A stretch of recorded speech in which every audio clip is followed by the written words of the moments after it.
Hey, what is up everybody, Blaze for here, and today for you guys in the video of Persona 5X here. Inside today's video, guys, we're going to be going over the top most OP units inside of P5X, and I'm being dead honest here. This one is just going to be very there's like 3 or 2 that are definitely concrete set in stone, right?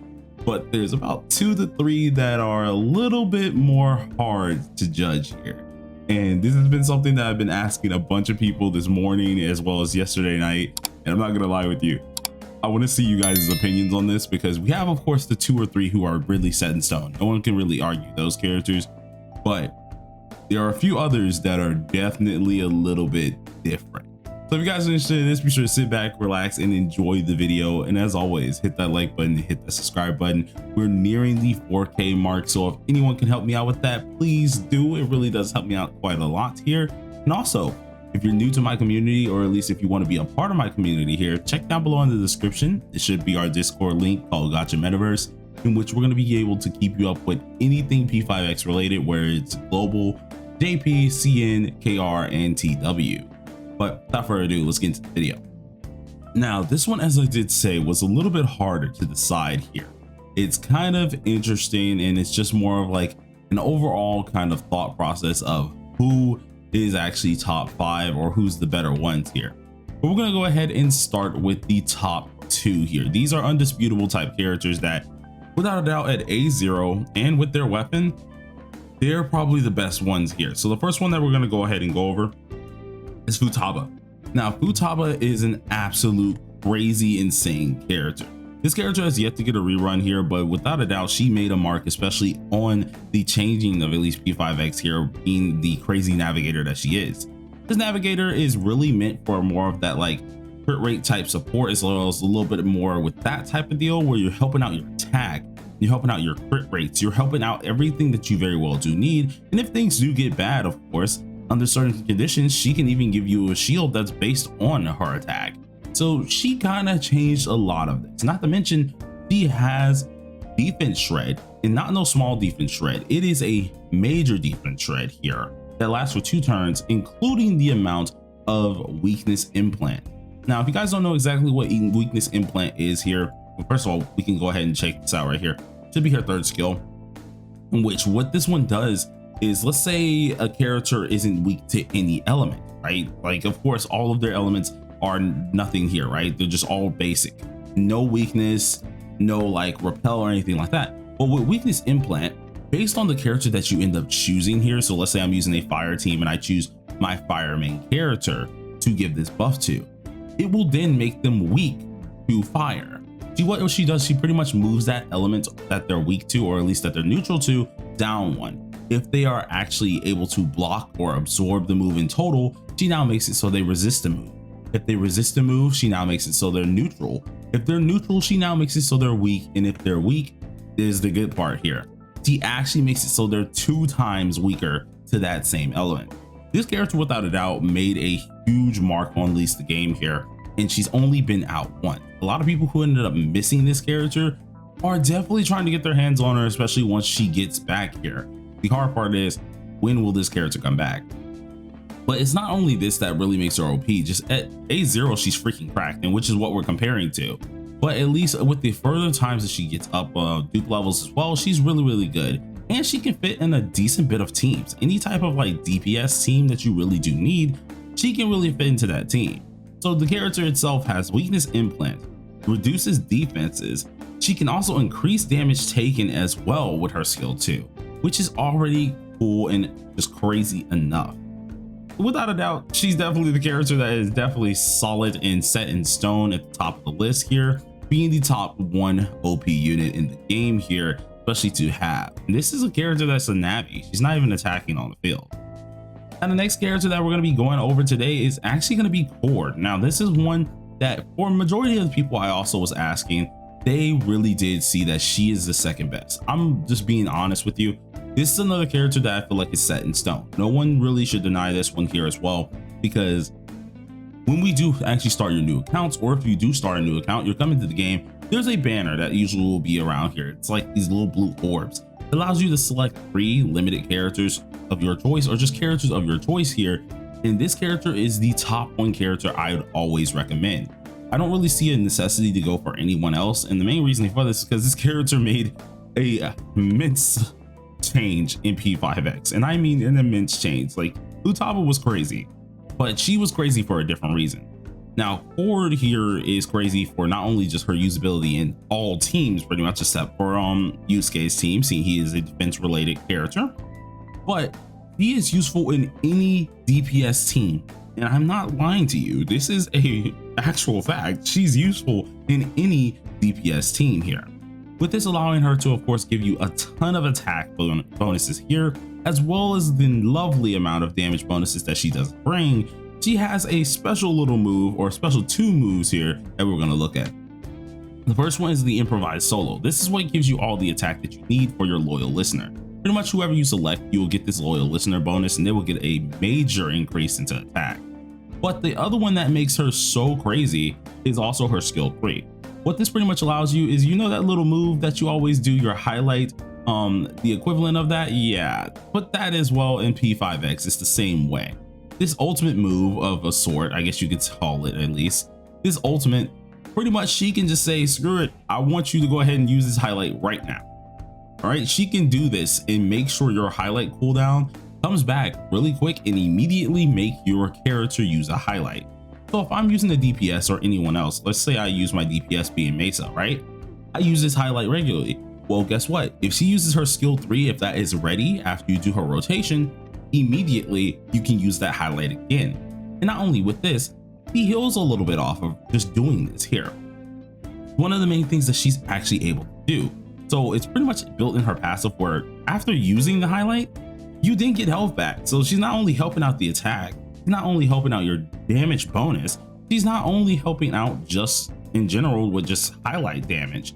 No, she's also helping out with healing, making her a whole universal character while just utterly building up your highlight gauge that she can just normally do really quick, really fast, and if you have the weapon, even faster than normal. Without a doubt, this character definitely solidifies themselves in the top 2 spot, or at least top 1. Either way, Futaba and her are kind of equalized out with this one, and both of which are absolutely insane characters. Now the next 3 is where things get a little bit harder here. The main reasons why I'm saying why these get a little bit harder is because there's a couple things that, of course, are a little different for these characters, but I would definitely say these are probably the best characters when it does come down to at least anything they can do overall here.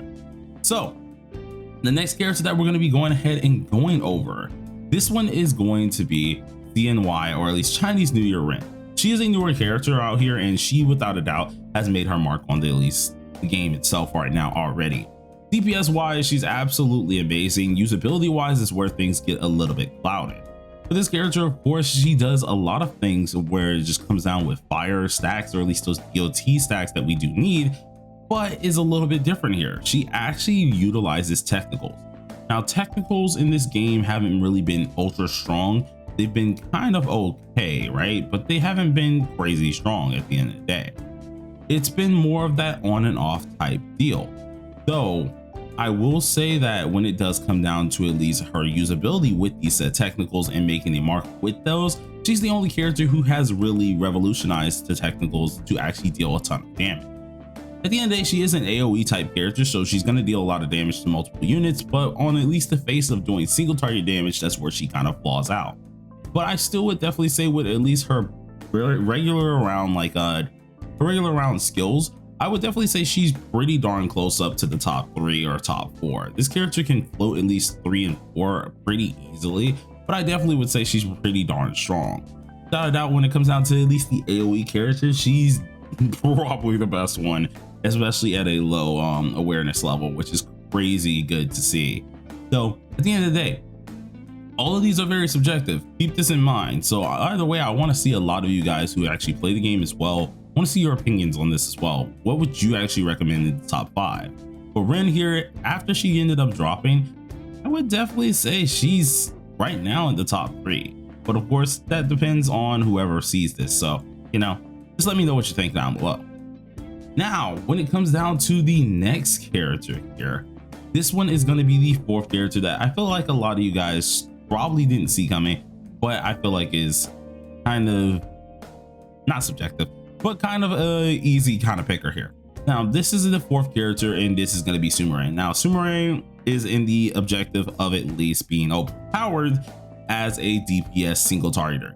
Now, as you can kind of tell, I've been going with at least certain, certain placements of the roles themselves. So, of course, we have a Navi. We now have a supporter. We then also have an AoE damager being Ren, and now we're looking at the single target.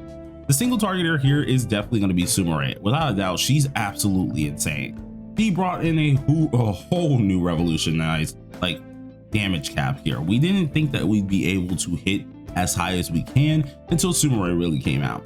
This character, without a doubt, not only brought in a new mechanic of just damage, but brought in a new mechanic called Masquerade here that is specifically only for her, which introduced her highlight being able to crit. Highlights don't crit in this game, and that's the one thing that a lot of characters really wish they could do, and she is the only character who can do this. This is actually insane because her highlight crits are no small feat. With this character here, you're able to actually go ahead and get these crits up as much as possible when it does come down to using her highlights, and that highlight does damage. Even at the low types, at least I want to say the low type area for at least medium type builds here, you're still hitting yourself over 600k without a freaking doubt. There's no real reason that you shouldn't be really hitting anything lower than that. And if you do hit lower, it's maybe because you just don't have the weapon, which I'm being honest. Even without the weapon, I think the highest I've hit is like 900k. So you can still do that free to play very, very easily. It just comes down to, of course, you have to focus on your build a little bit more. Now with this character, 4-star weapons, 5-star weapons, it doesn't matter. She's dealing stupid amount of damage, and it really kind of kept her mark, especially in the higher tiers. We see her anywhere inside of SOS when it comes down to at least the ranking side of things, and even just not taking on ranking. Just going about and using the character, she does some high tier damage that really just keeps her alive and keeps her there, while also being able to buff a partner of her own with her skill too.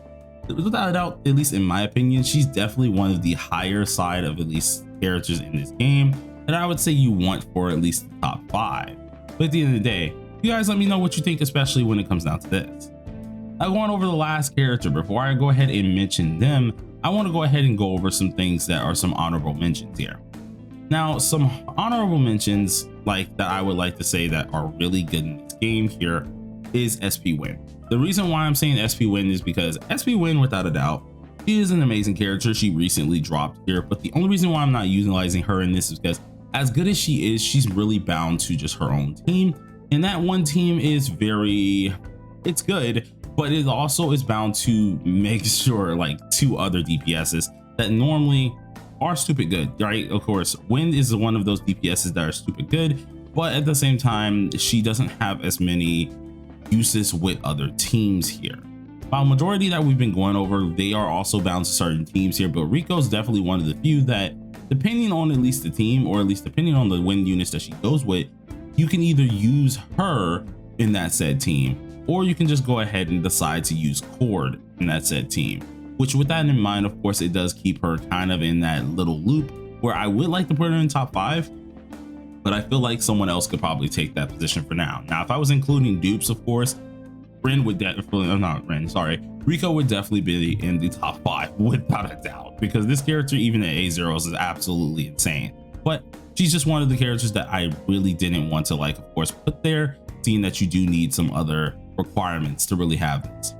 Now, the next character in the top 5 that I at least want to go ahead and put as an honorable mention here, or at least another honorable mention character here, is also going to be Queen. Now, Queen is absolutely amazing. I really do love this character, but you don't see as much use into her anymore, or at least see as much use into her at A0. She does really good damage, but A1 is where she really starts to shine. You do have that A1 and you have that weapon, of course, on her. She's dealing a ton more damage, and it's easily noticeable that she can do so. As for A0, although she does some really good damage here and she makes herself known for it, but it just isn't as impressive. It's also not as really good, especially for your team, no matter what, because if the longer the fight goes on, the more likely she's probably going to end up dying, seeing her team in general is very squishy. So I didn't want to recommend her, at least in the top 5, but I would say she definitely is a really strong unit, especially once we do compare their awarenesses upwards. So probably going for at least those characters who are really high the next one and have a ton of potential that's where we'll go ahead and go over those characters. But now that we have our 2 honorable mentions out of the way here, the next character in the top 5 here, which is one of the ones that I ended up kind of swapping out later on because I was thinking about S-Closer, but it ended up actually going over my head. This was something that I had to add in at the end of the freaking video, because I don't know if you guys can tell the seamless there, but I did have to do a little bit of a cut. This is one of the few things that I had to add in, and that would actually be Howler. Now, Howler is one of the few that I didn't really think about. Okay, at first I was gonna go with S-Closer, but now I think about it, we've been going for each of course role here. I want to say, without a doubt, Howler's A0 is actually really good. Surprisingly enough, she's actually a really cracked out debuffer, and I didn't really think about it until at least the man unnamed actually ended up mentioning it. So I had to stop my render of my video, immediately go back and cut some things and just go back into it. And I'm not gonna lie to you, he's not wrong. Okay, he's definitely not wrong. As much as a different character could have taken this spot, Howler definitely deserves it with what she's able to actually utilize and do for your team here. Pretty much with her A0, if you guys don't know exactly what it does here, whenever you do have at least a warm welcome or furious pursue, which comes from mainly her 1 skill, or at least her skill 1 and her skill 2, she then is able to do her skill 3. What this allows you to do is to at least decrease the target's healing received by a certain amount and their defense by a certain amount, depending on your level and depending on just mainly depending on your level. So of course you're getting yourself an 18% defense down or 50% the healing decrease for 2 whole turns, which can be really insane, especially at the A0 category. This character came out of nowhere, being a standard character by the way, and she definitely makes her mark when it does come down to at least having that whole part down pack. So without a doubt, I would definitely say she's in the top 5 when it comes down to the characters being at A0, so surely do keep that in mind. But anyways, if you guys enjoyed this video, please be sure to smack that like button and hit that subscribe button. I want to see you guys' opinion on this, because at the end of the day, tier lists and stuff like that are very subjective, or at least, yeah, very subjective, to be honest. I can't even say at least, and they can easily change. These is just my top 5 that I would go with. What would you guys think? Is there a different top 5 that you would go with here, especially based off their A0 or not? Just let me know down below in the comment section. But till then, peace out.